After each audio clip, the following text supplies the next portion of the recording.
They were interrupted when the front door to the law office opened and Ted Flanders strolled in, a battered briefcase in his hand. "It's like hell warmed over out there," he said, straightening his tie with a free hand. "That is, if one believes in hell, which, of course, I certainly do. How about you, Trinity?" More and more every day, sir," the receptionist replied.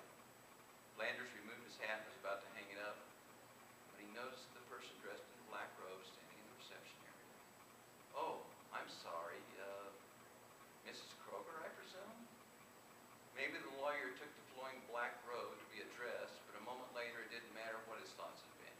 He strolled across the room, grabbed the Grim Reaper's hand before Trinity could correct his mistake. It was an automatic response for an ambulance station lawyer. Flanders had no time to react to what was not a hand at all, but the bony fingers of a skeleton. He crumpled to the floor, stone cold dead at the hand of the Grim Reaper. "Confounded!"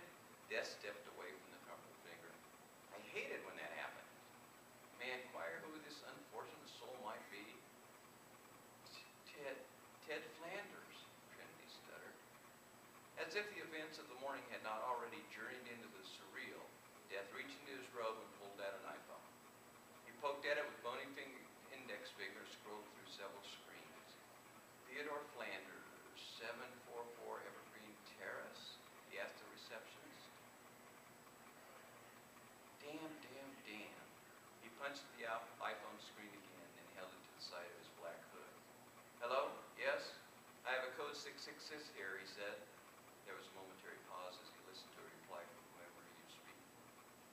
Death's bony shoulders dipped beneath the robe. I know, I'm sorry. These things happen. No, it wasn't a used car salesman this time. It was a lawyer." He paused and laughed. "Oh, that's a good one. I'll have to pass that one along to the missus." "So when was this Flanders fellow actually scheduled for departure?" Another short pause. "Not for another 11 years, huh?" "Well, yes, I know. Going to have to fill out forms 104Z and a 1055 in triplicate and an incident report for an unscheduled demise. Hell and damnation, that'll take hours. And don't tell me I have all of eternity. That joke's getting old. We may have another problem as well. My initial assignment was to collect the Stanley Eugene O'Banion, but it seems, well, he may have expired before his due date. I'll report back once I sort this out." He ended the conversation, slipped the iPhone back into his robe, shifting his sight from one hand to the other as he did. "I really need to use the ladies' room," Trinity said.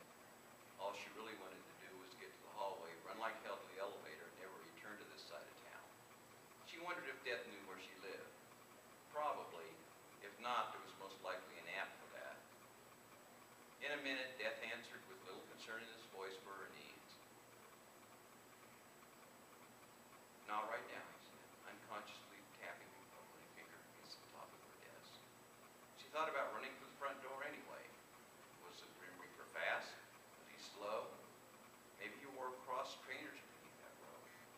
She took a step and froze when a gurgling sound issued from Mr. O'Banion's office.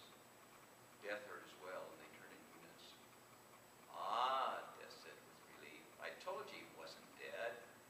"Should I call an ambulance?" Trinity asked. Death checked his pocket watch again. "Silly girl. No one here will be needing an ambulance today. A hearse possibly. I'll let you know about that once I leave." He spun on his heels and returned to O'Banion's office. Trinity might have been able to run for the front door at that moment, but the thought that Mr. O'Banion might need her help made the decision to follow the Grim Reaper into the office an easy one. She wasn't that self-centered. Besides, he still owed her a paycheck. They paused as they entered the office, watched the moaning lawyer crawling awkwardly across the carpet in her direction. "Geez, I really should call 911, Trinity said. "He must have had a heart attack or a stroke or something." Death twisted his hood in her direction, and his shadowy gaze gave her reason to delay making a phone call. Dark figure checked his pocket watch. He made a great show of pulling the sleeve away from his hand and flexed a bony finger to touch O'Banion's shoulder. "Better late than never," he said. "Welcome to the other side, Mr. O'Banion." Much to Death's chagrin,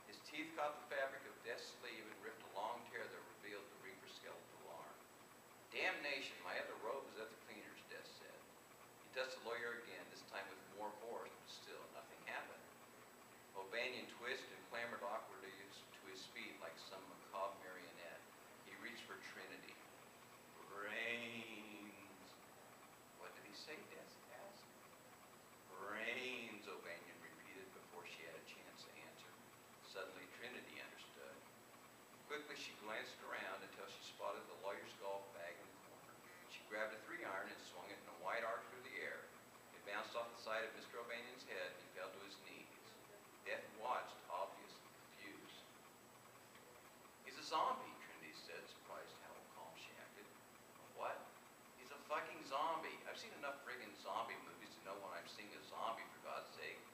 Didn't you hear him? Hear what? Albania struggled to his feet again. Brains. There, she pointed. Did you hear it that time? Death must have heard it that time, because he raised the razor-edged sight from above his head and swung the blade through the air. In one wish, it neatly lopped off Albania's head from his body. The head bounced twice and rolled to a stop against an antique bookshelf in the corner. Trinity surprised herself when she didn't scream when blood splashed in front of her blouse. However, it did momentarily distract her after she noticed it seemed a perfect match to the splash of spilled nail polish on her skirt. There we go, Death stated. He lowered the sight. Brains, Albania's head hissed atop the lawyer's indoor putting green. Trinity sighed. Have you seen any zombie movies? There's only one way to kill a zombie. She walked over to Mr. Albania's head, raised the 3-iron, and proceeded to bash the lawyer's skull until the gray matter oozed out onto the carpet. You have to destroy the brain. I guess a golf club works pretty good, but I suspect the best thing would have been to blast his head into a bloody blob with a shotgun. Well, Death said, I guess I better call this in. He reached for his cell phone again, but was interrupted as Ted Flanders staggered into the office. He didn't seem to be living up to his role as a dead guy either.